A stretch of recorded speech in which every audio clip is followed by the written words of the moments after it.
So and many even the detailed accounts were inspiring when I was researching it, because I think some alumni like Martili, like General Segundo. Yes.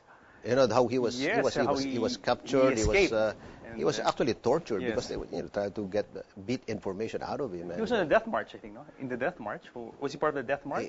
He was killed, but Yeah. but there were others also who became part of Yeah. the death march, and so just to point out the kind of service that and of course the American alumni who served their countries during the American Civil War, First World War, Second World War. I wish that you could put all of this in the book. Is there a West Point Society of Philippines book, coffee table book? Has there been one already made, or to just tell all these stories? Not yet. Probably. Okay. Well, talking about books, we have a big book in front of us, Yeah. Colonel. This is the Howitzer. This is your. Maybe you can hold it up and show us what Cadet Dennis Acop's photo. Cadet Dennis Acop's photo. Yes. Yeah, this is the Howitzer yearbook. Each West Point grad has one of these yearbooks, and it basically just like any other yearbook, it has the history of the guys who graduated. Our photos are here arranged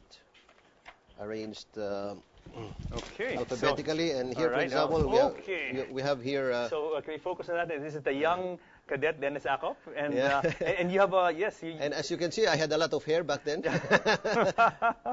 As the Americans would say, Cadet Dencio Acop was my name. Dencio Acop. So when you came back to the Philippines, you had to reorient yourself to hearing Acop again, because after 4 years of people saying Acop. I don't know, for some reason they really had a difficult time pronouncing so I was Cadet ACAP for 4 years. So when I came home, all of a sudden I was back to the normal one, Lieutenant Acop. Colonel, quickly before we go, plans and programs perhaps for the West Point Society of Philippines, or major events coming up that we can look forward to in your club, in your association's roster. Yeah, each year the West Point Society hosts two major affairs. Of course, the Founders Day in March, and then the Army-Navy reunion with the alumni of the U.S. Naval Academy at Annapolis. But we also welcome the other Filipino alumni of the other U.S. Service Academies, whether from Air Force or Coast Guard, and even Merchant Marine. So those are two basic events that we have each year. We rotate with Annapolis grads in hosting these events. We have it's becoming a annual event also, the regional West Point U.S. Service Academies Asia Summit. And it was done last year in Singapore, and we had it again this year, again, same time, June last year. You didn't go? No. I mean, but hopefully next year it'd be nice to attend and get to know all these West Pointers. As I said, impressive roster of graduates and incredible place to do networking. Yeah, with such a dynamic people. Right, and of course in between we have the West Point Society hosts a lot of informal gatherings whenever a West Point graduate visits the Philippines. So we have a lot of those informal ones. Of course, we attend to the some social events impacting West Point graduates. Excellent. Yeah. Colonel, unfortunately, we've come to the end of the show. It's very fast when you talk about a topic like this. There's so many things I want to ask you still, but perhaps in the future when we celebrate the Army's win over the Navy, then we will have you again on the show. We can talk about West Point Society and other things and the other stuff we failed to cover. Right. When Army wins, we should meet again. And, Definitely. Go Army, beat Navy. Okay. So guys, I hope you enjoyed the talk tonight about West Point. Join us again next week on the show where we talk about what matters to you guys, because you guys matter the most. I'll see you next week. I said, go Army.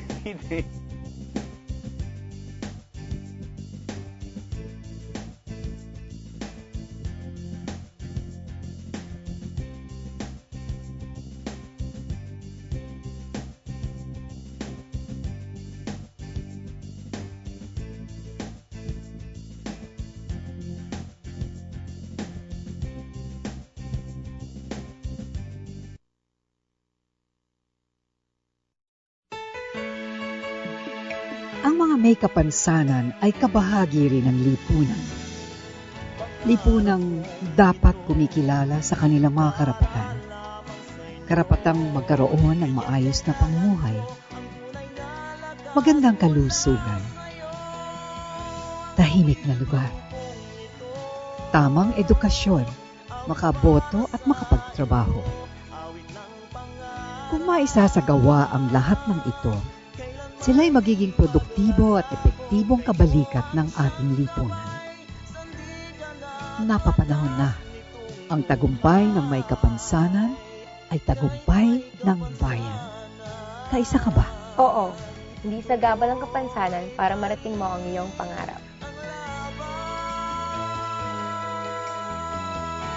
Isang panawagan mula sa National Council on Disability Affairs.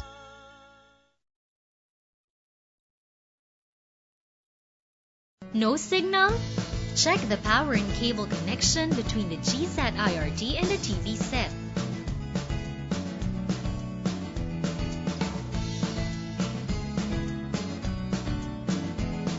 Check the IRD if working. Smart card should always be inserted in the IRD. Check the IRD setting. Set the IRD to manual scanning. Check the display of the signal strength and quality. If no signal quality and strength display in the manual mode, refocus the satellite. Before doing the refocusing of satellite, check the weather condition. Heavy rains and heavy clouds can also interrupt satellite signal transmission. If weather is good, you can start the signal fine-tuning. Fine-tune that signal by monitoring the signal strength and quality on your TV and adjusting the position of dish. Once achieved the best signal level, scan all channels and save.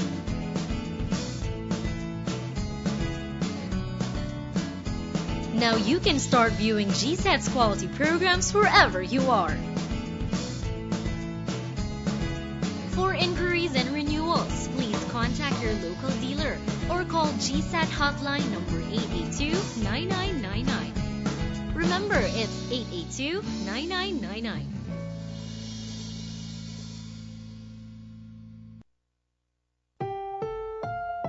This program is rated PG. It contains themes and scenes which may not be suitable for very young audiences. Parental guidance is advised.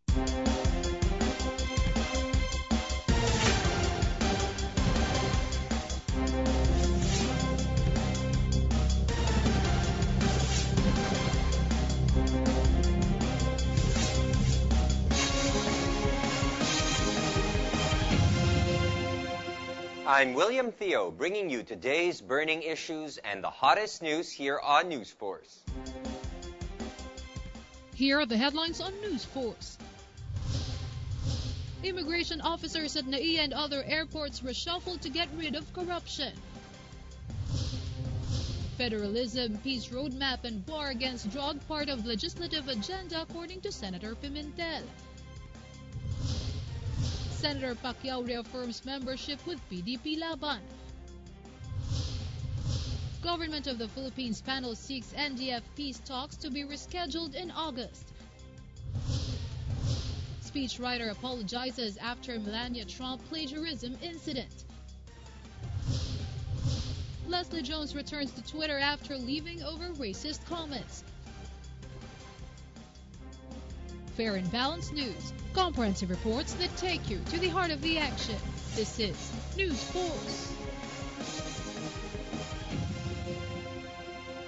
First in the news, Bureau of Immigration officers at the Ninoy Aquino International Airport and other airports get reshuffled to rid of corruption. Charlie Barredo with the news. Bureau of Immigration or BI Commissioner Jaime Morente announced that the reshuffling of personnel at the Ninoy Aquino International Airport or NAIA were implemented pursuant to the orders of President Rodrigo Duterte. Morente said that the revamp aims to eradicate fraternization among the employees, which has been known to be the major source of corruption. It can be noted that more than one half of the reassigned personnel were stationed at the 3 terminals of NAIA. Morente also reassigned immigration officers to spearhead key units at the main office and sub-port offices. BI spokesperson Attorney Maria Antoinette Margrobang also added that the reshuffling was done to let illegal aliens and foreign criminals know that their days are numbered. For GNN, Charlie Barredo, News Force. Meanwhile, incoming Senate President Aquilino Coco Pimentel III announced that federalism, peace roadmap, and war against drugs are the priorities of the legislative agenda in the 17th Congress. The senators stated that they are ready to assist implementers any way they can if there is any lacking in the policies or laws. Pimentel also said that the reformation of the income tax system and budget system are also among the concerns of the Senate, which they will also address. The Finance Department creates a team to